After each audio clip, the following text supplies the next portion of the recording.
YouTube. Madam Roy back again. Today on this beautiful Virginia Sunday afternoon.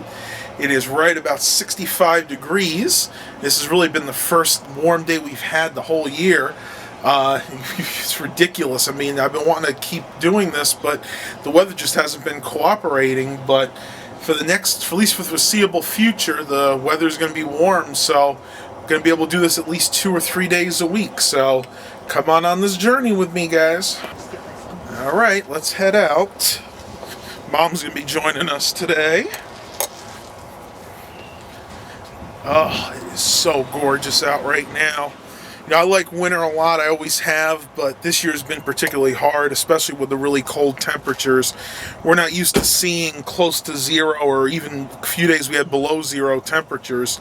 You know, normal for around here, low in the winter, is maybe in the 20s, so just been kicking my butt. And I'm not the only one. A lot of my friends said they've been really sore this year.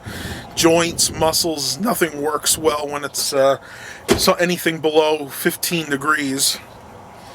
Mom's over here stretching. I should do a few. Especially near the muscles near the knee, because they can really start to tense up afterwards. That's good enough for me. All right. So, nothing too much going on. I had a few computer jobs this past week. Mainly was doing some upgrades. I had to do a data backup on a friend's laptop that unfortunately was one of those HP Core i7 systems, and the cooling fan stopped working, so it literally cooked itself inside. When I took it apart, some of the cables were actually melted. I could feel the gooiness in my hand, and it's just not really worth fixing. It's a 2011 model, so you figure it's about 4 years old now. It just isn't worth putting the money into it, because you're going to need a new motherboard, all new cabling inside for the most part. The screen was okay, but I found out afterwards that the hard drive was going bad, probably because it had gotten too hot, so really wasn't worth putting the money into. But I did the data backup on that, and had a HP desktop come in over the weekend. It was running Windows XP, and this is from a gentleman that works something with the city. I didn't ask him exactly what it was. I think he does like tax preparation and things like that. But they have a whole fleet of computers there that are running Windows XP. They're funny thing is they're from like around 2007, so they're right between that XP Vista transfer. And he wanted me to upgrade it to Windows 7. I did that. I had upgraded the RAM because he only had a gig of RAM in it, and I put in a bigger hard drive. So he was happy with that. He'll keep it going for at least a few more years until they can go ahead and upgrade the systems to new, I think, all-in-ones. They eventually want to get some of those Dell all-in-one systems.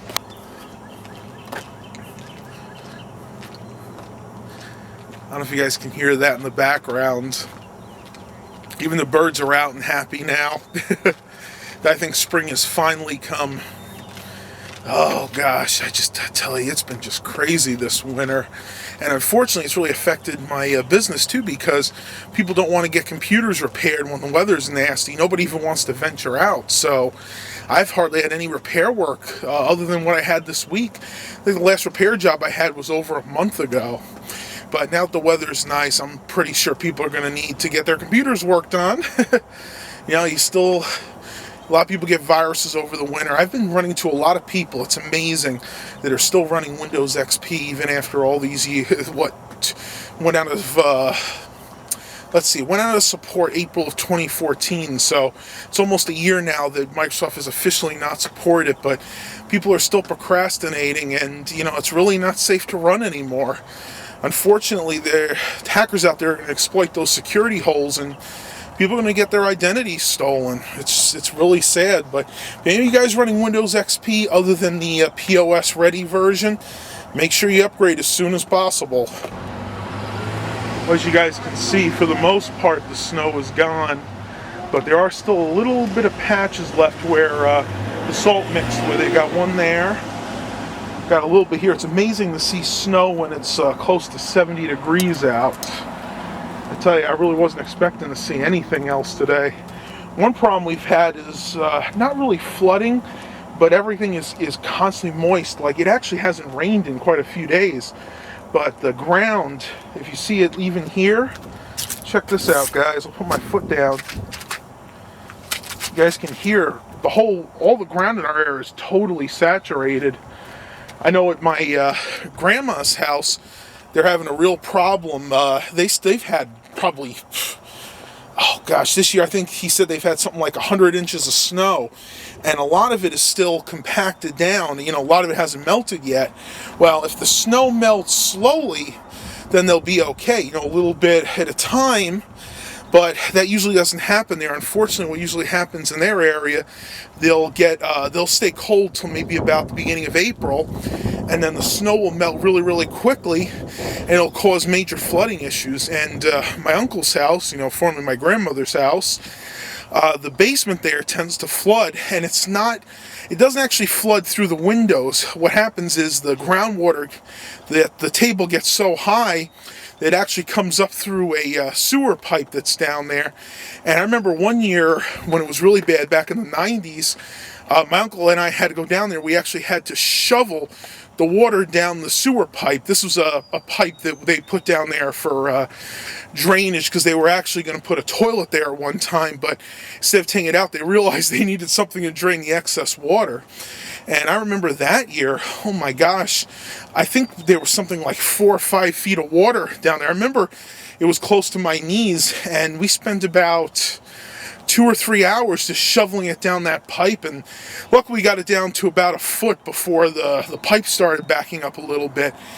And if we didn't have that pipe, I mean, who knows, another foot or so, it would have actually started to hit the furnace and the hot water heater, and then that would have been a really, really expensive repair bill. Here's something kind of interesting. I've noticed recently they started painting the tops of our what the heck, fire hydrants blue. I don't know why. They always used to be either red or green, but they went around to all of them in our area, and they did kind of like this aqua blue color. I just find that kind of interesting. I would think the red would be easier to see, especially for, you know, when there's a fire. You got a fire truck coming here in the middle of the night.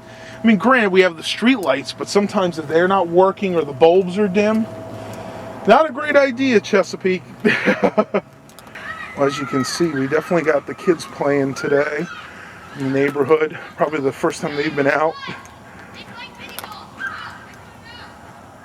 Pretty rowdy around here sometimes.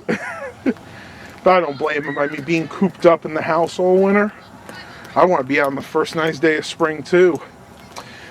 We're about, I don't know, I'd say we're maybe about 3/4 of the way done with our walk.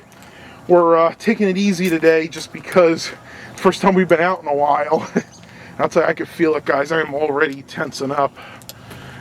My back got really sore the first few minutes. I had to bend down and touch my toes a couple of times. Now I'm feeling a little better. But I'm going to start walking. Hopefully I can get another day in tomorrow, and then possibly Wednesday. We're heading back home, and I don't know if you guys can make it out or not, but the train is going past through the trees here on the highway. Now you can see the cars, but the train's not really going to come into focus. Well, I'm going to go ahead and end this walking vlogger here. Hope you guys enjoyed this one. Please remember to like and subscribe. And as always, have a blessed day, everybody.